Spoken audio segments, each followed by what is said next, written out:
An opportunity now in Cleveland with a quarterback situation that, honestly, he can come out of and win the job. I think he'll do well. I really do. I think the kid works really hard. I think he loves the game of ball. And when it comes down to it, if you have a guy like that loves the game, obviously grown up around it his whole life, I think he'll be successful. He has a tremendous luxury to change plays at the line of scrimmage and what he sees.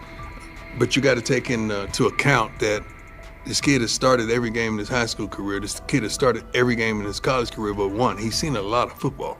So it's not too many complex defenses that you could throw at him that he hadn't seen. He's seen all of them. What happened behind the scenes in Miami last week left NFL scouts, general managers, and team owners completely shocked. Shedeur Sanders put on a performance that was so sharp, so precise, that even the most experienced talent evaluators, people who've been doing this for decades, are now second-guessing everything they thought they knew about quarterback play. The buzz started quietly on Tuesday. By Friday, it was all anyone in football circles could talk about. And now it makes total sense why Deion Sanders has been so confident about his son's NFL future. What you're about to hear could seriously shift the way you see the 2025 NFL Draft. But before getting into the details of that private session, take a second to think about this. How many times have we seen quarterbacks hyped up only to fall apart under real pressure? How often do college stars shine in the NCAA but fold when they step into the NFL's high-stakes environment? The league's history is full of QBs who looked unstoppable in college but couldn't cut it at the next level. That's exactly why what Shedeur did last week is so unbelievable. This wasn't a flashy highlight reel against weak college defenses. It wasn't a carefully edited clip designed to go viral. This was a real, high-stakes NFL-style workout, with all the pressure you can imagine. Here's what we know. About 3 weeks ago, word started to get around that Shedeur had scheduled a private workout in Miami. But this wasn't just any workout. It took place at a top-tier training facility, the kind of place where legends like Tom Brady and Aaron Rodgers go during the offseason to sharpen their skills. It's a spot known for its privacy and intensity, far away from media noise. But here's where things got really serious. Shedeur didn't just bring in a few position coaches or local scouts. He invited the big names, the harshest critics. These were evaluators who don't get impressed by flashy stats or famous families. Think former NFL defensive coordinators who've built entire careers on shutting down elite QBs. Think scouts who've analyzed everyone from Peyton Manning to Patrick Mahomes. And they all showed up. Every one of them. Inside the facility, the vibe was intense. 15 NFL decision makers, execs, scouts, and coaches were spread across the field. Clipboards out, stopwatches ticking, no smiles, no reactions. Just stone-faced pros who don't hand out compliments lightly. Then Shedeur walked onto the field. No hype, no background music, no cameras trying to catch a viral moment. Just him, carrying the weight of his family name and the hopes of Colorado fans everywhere. The place went silent. And what followed? That's when everything changed. I think he's done a great job. He's a super nice kid. Those guys, the people I work with that interview him and stuff, he's a great guy. He's just got to, he's got to kind of put himself under the radar and work every day, which he seems to be doing. The first drill looked pretty basic on the surface. 40-yard throws to stationary targets. Seems simple, right? Not exactly. These weren't college-level wideouts standing out there. They brought in former NFL receivers, guys who really understand how to create separation and run routes with pro-level precision. These are the kinds of receivers who can truly expose whether a quarterback has what it takes or not. Shedeur steps up to the line. First throw. Absolute laser. 40 yards, fast and clean.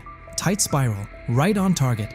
Hits the receiver perfectly in stride. Scouts glance at each other, but no reactions yet. They've seen strong arms before. Then comes the second throw. Still 40 yards, but now it's a comeback route. Way more challenging. The timing has to be spot on. The throw needs to be out before the receiver even makes his cut. Shedeur doesn't just hit the pass. He reads it ahead of time, releasing the ball before the receiver even turns. When the ball lands right in the receiver's chest, just as he comes out of the break, even some of the veteran coaches are caught off guard. One scout literally drops his clipboard. And that was just the warm-up. The real challenge came next. Game simulation. Imagine this. A mock defense made up of former NFL players. Not fringe guys, but legit starters from just a couple of seasons ago. These defenders know how to bait quarterbacks, disguise their coverage, and turn up the pressure. Here's the setup. 2-minute drill, down 6 points, 85 yards to go, no timeouts. It's the kind of pressure that usually breaks college quarterbacks and separates the real ones from the hype. Shedeur lines up under center. The defense shows one look, but you can tell something's coming. There's a shift about to happen. Classic disguise to force confusion. As soon as the ball is snapped, the coverage rotates, just like expected. Most young QBs would freeze, panic, or try to force something risky, but not Shedeur. He steps up into the pocket with the kind of calm you see from seasoned pros. Eyes downfield the entire time. Then, he sees it. A tiny window, open for maybe half a second. A slot receiver breaking on a dig route, the linebacker trailing just behind. That window is so tight most college QBs wouldn't even attempt it. But Shedeur doesn't hesitate. He fires a strike right between two defenders, hitting his receiver in perfect stride. The linebacker stops mid-step, stunned. The safety trying to rotate over just shakes his head, like he can't believe what he just saw. The scouts lean in. They know they're watching something rare. And the best part? This was only the beginning. Incredibly accurate. Yes. He really understands not only offensive football, but he understands what you're doing as a defense, so he'll pick you apart that way. He processes quickly. Like, all those things to me are big-time attributes. And I just remember last year at this time, Bo Nix falling. People saying, hey, Bo Nix is going to be a second-rounder, and Bo Nix is not. By the way, that guy was one of the best. But now they can't have him. The same people responsible for his slide in the draft are the ones scrambling. They called him cocky, arrogant, threw every label at him, hoping it would break him. But through it all, Shedeur stayed cool.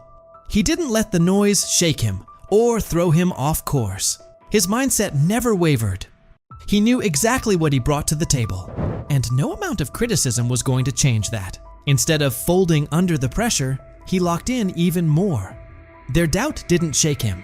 It fueled him, because deep down, he knew that what he showed on that field wasn't some lucky moment. It was real. It was proof of who he is and what he's capable of becoming. And now, those same scouts are left second-guessing everything. They thought they had him figured out. But what they saw last week flipped their entire evaluation on its head. At first, they saw attitude. They saw confidence and labeled it arrogance. They judged him before really watching him. But Shedeur didn't let it affect him. Instead, he showed exactly who he is when the lights are the brightest. And now those same scouts, the ones who once questioned if he had what it takes, are sitting in silence, unsure of what they just witnessed. His performance is making waves, and suddenly their early opinions are starting to look shaky. They didn't just see a strong-armed college quarterback out there. They saw a leader, calm, smart, in total control. The more his confidence grows, the better he gets. And now, they're starting to realize they might have missed something big. What they once brushed off as ego now looks more like confidence that can't be rattled. And his ability to shine under pressure is forcing a lot of people to rethink how they evaluate talent. Every day that passes, the question gets louder. How long can they keep ignoring the guy they once dismissed? Have we ever seen a quarterback flip the narrative like Shedeur Sanders just did? How often do players get counted out because of assumptions or snap judgments? How many times is confidence mistaken for arrogance? And how much potential gets overlooked because of it? Maybe this is that turning point. Maybe those very traits we criticize in young players are actually the ones that turn them into something great. What if Shedeur is exactly the kind of quarterback the league's been missing? What if we're watching the start of something special? So what do you think? Could Shedeur Sanders be the real deal? And what kind of impact will his rise have on the 2025 NFL Draft? So he says, this is exactly what he says. I'm told the footage of Shedeur Sanders meeting with the Giants is so bad that both the Browns and the Sanders family have threatened legal action if it is What in the NFL is happening right now? The New York Giants just leaked a draft interview recording with Shedeur Sanders, and fans are completely freaking out. Did Shedeur take some shots? Did the Giants forget what the word confidential means? Or did someone accidentally hit reply all on something that was supposed to stay locked away?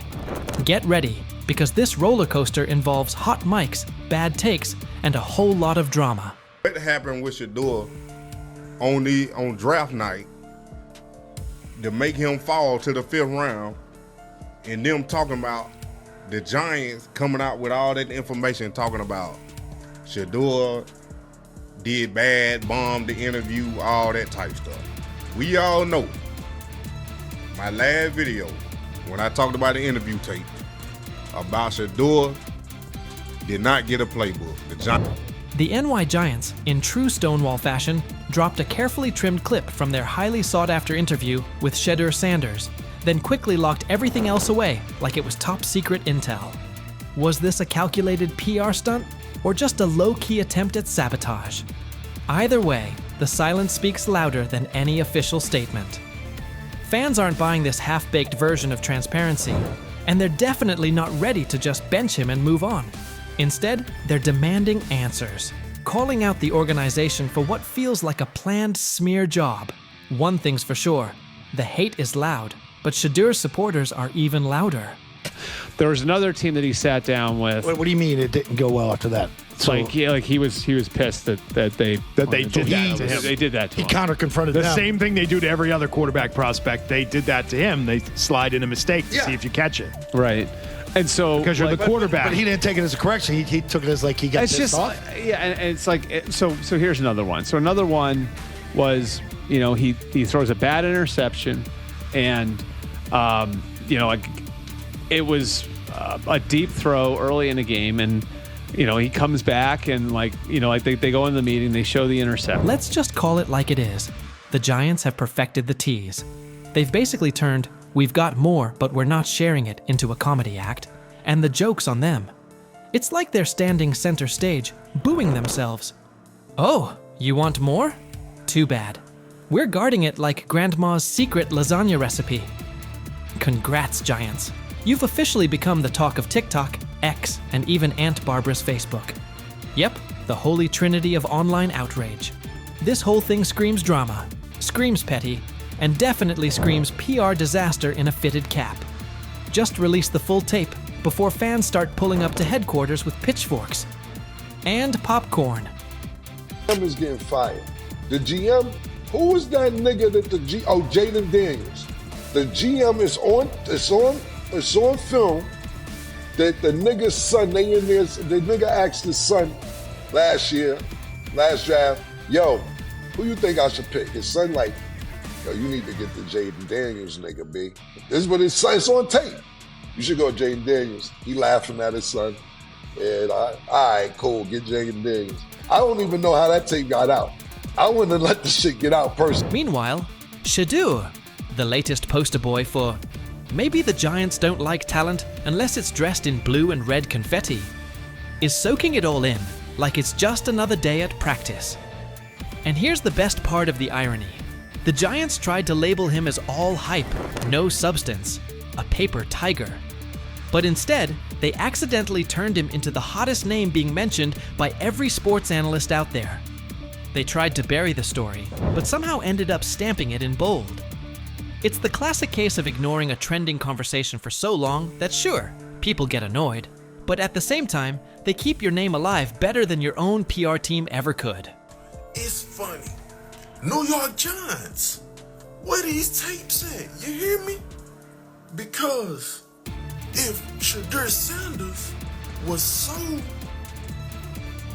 unprofessional, y'all would have leaked the tapes for the whole world could see, right? Cause understand, it's a lot of he say, she say. But one thing I do know, as a young black man growing up in this world, being straightforward and not sugarcoat anything. Oh, this narrative is pure gold. Giants PR completely skipped subtlety and went straight to the "we don't like his dad" playbook. A move so awkward, it's like trying to dunk and ending up in a kiddie pool. You can almost picture them brainstorming it. Yeah, we're just not fans of QB families that aren't ours. Because nothing screams professionalism quite like having zero self-awareness. And the fan reactions? Absolutely priceless. That one little clip was all it took to set the internet on fire. Keyboards everywhere started lighting up. People are asking, Why hide the good stuff? What are you trying to cover up? If there's really nothing to hide, why not just drop the full thing? And spoiler alert, they weren't whispering. Social media exploded faster than a New York City grill on Memorial Day weekend. Them out. Another moment. What they do during the film and the combine and the meetings is teams will install mistakes intentionally planted in the install, and they want you to catch them. Shedeur didn't, and when a coach called him out, once again, it didn't sit well.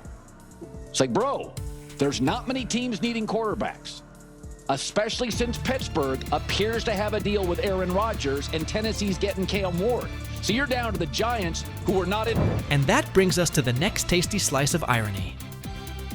By refusing to release the full interview, the New York Giants probably thought they were hurting Shedeur Sanders' image. But instead, they ended up throwing gasoline on the hype train. Rather than shutting things down, they made him look like the kid who grabbed the last cookie and somehow got blamed for taking the whole jar. Only difference? This kid's got cameras on him 24/7, and he's handling the heat like a seasoned pro. Now, every move he makes is being broken down, every throw studied like it's a presidential debate. Fans are calling it what it is. They've lied on Shedeur. Some say the Giants just don't like his dad. And honestly, that might be true. Maybe this whole thing was just a cheap shot at Deion Sanders by extension. But here's the plot twist. The harder they try to drag him down, the more interesting his story gets. The Giants accidentally turned Shedeur into a walking headline, a controversy in cleats. They tried planting doubt, but all they really did was create buzz. He's no longer just a top draft pick. He's now a symbol of resilience, a narrative goldmine, and living proof that real talent doesn't fold under pressure. It levels up. And at this point, even if the Giants wanted to, there's no turning off the spotlight. Okay, so probably the most fun yet the most difficult thing I cover and we cover all year long is not games. It's the NFL draft. Because I've said this many times, you get lied to for a month to 2 months up to it. And so often during the draft, and every few drafts, there's a guy that really falls, precipitously falls. This year it was Shedeur Sanders, it's been Aaron Rodgers, it's been Dan Marino. Every few years somebody falls a lot. And so, but those stories don't come out until like the fall and after. Let's not overlook the fact that the hate is so strong, you could bottle it up and sell it as radioactive cologne.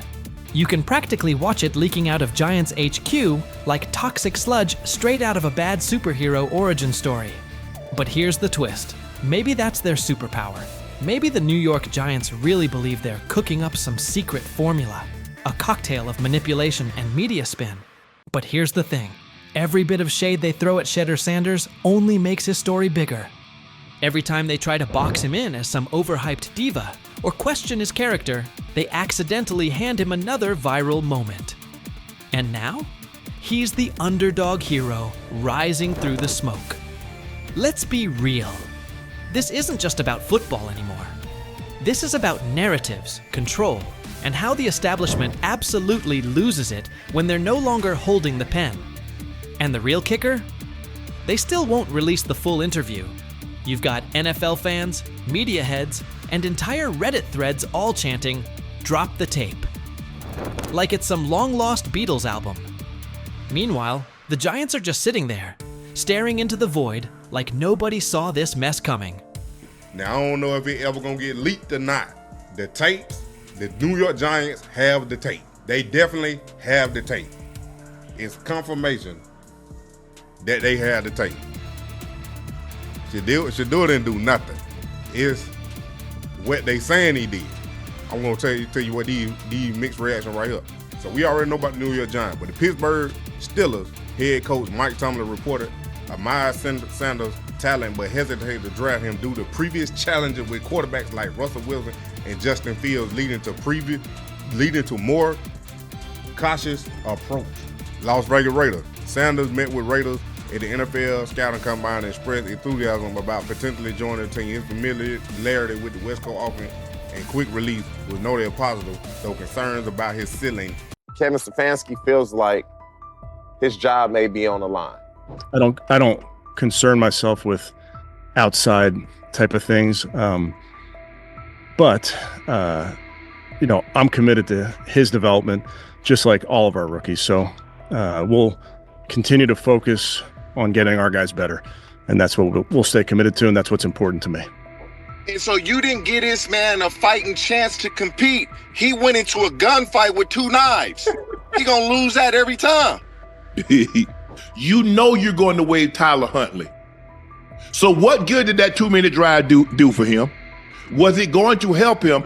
Don't you think Shedeur would have benefited more from a 2-minute drive than Tyler Huntley? Coach Kevin Stefanski looks like he's backing off, and the heat is clearly on him and the Browns to make a call. After the game, several offensive linemen who'd been on the field with Shedeur Sanders were waived, and a few players had their deals terminated. The blowback was immediate, forcing Stefanski to explain his handling of Shedeur's snaps, especially why he pulled him before the 2-minute hurry-up, a situation many felt fit the rookie perfectly. Stefanski didn't sound convincing. Under obvious pressure, he said he put Tyler Snoop Huntley in for the final 2 minutes to get him tuned up. He looked rattled delivering it, still pushing the idea that Huntley needed that work. Let's be real, Huntley was an emergency pickup when injuries piled up. He's a stopgap, unlikely to stick on the 53, and yet Stefanski used that moment to sit Shedeur. The message in his tone was hard to miss. He knows the choice isn't playing well, and the whole approach around Shedeur Sanders is already blowing back on the staff. Before we go deeper into Stefanski's full comments and what they mean going forward, don't forget to like the video and subscribe for more updates. As for the decision itself, the head coach's shaky explanation only highlighted how tense things have become. Framing the move as a tune-up for Huntley doesn't track with the stakes or with Shedeur's development timeline. It looks less like a plan and more like a scramble, and it's starting to backfire. And did you, I'm sure you kind of answered this last night, but why didn't you keep him in for the 2-minute, or why did you decide to take him out?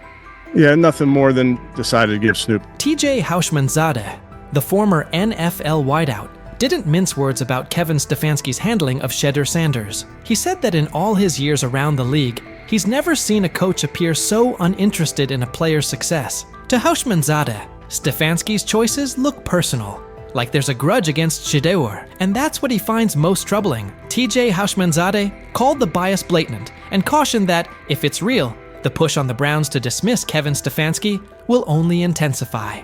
The fans gonna be saying, Shedeur our quarterback. Shedeur should be our starter. Shedeur should be the guy that starts game 1, week 1. Look what he did. They didn't want that to happen. And I don't know what's going on with Kevin Stefanski. It's almost as if, and I don't even want to say this, but I'm going to say it anyway. And that's exactly how it came across. Kevin Stefanski's body language said plenty. He looked like a coach feeling the axe over his shoulder. TJ Houshmandzadeh added that this isn't the first time Shedeur Sanders has been treated this way. He pointed to the opening preseason game, where Shedeur was sharp, yet Stefanski offered no real praise. Now, after what unfolded yesterday, it looks like Stefanski is pushing the idea that Shedeur was at fault, almost as if he's trying to validate the staff's stance that they were right and Sanders was wrong. TJ even suggested it felt like the situation was engineered from the start to make Shedeur come up short. Well, like when he played well the first game, he was so off-putting, like, oh yeah, well, we'll see what happens next. Like, he should, he played great, man. He exceeded our expectations. He didn't say none of that.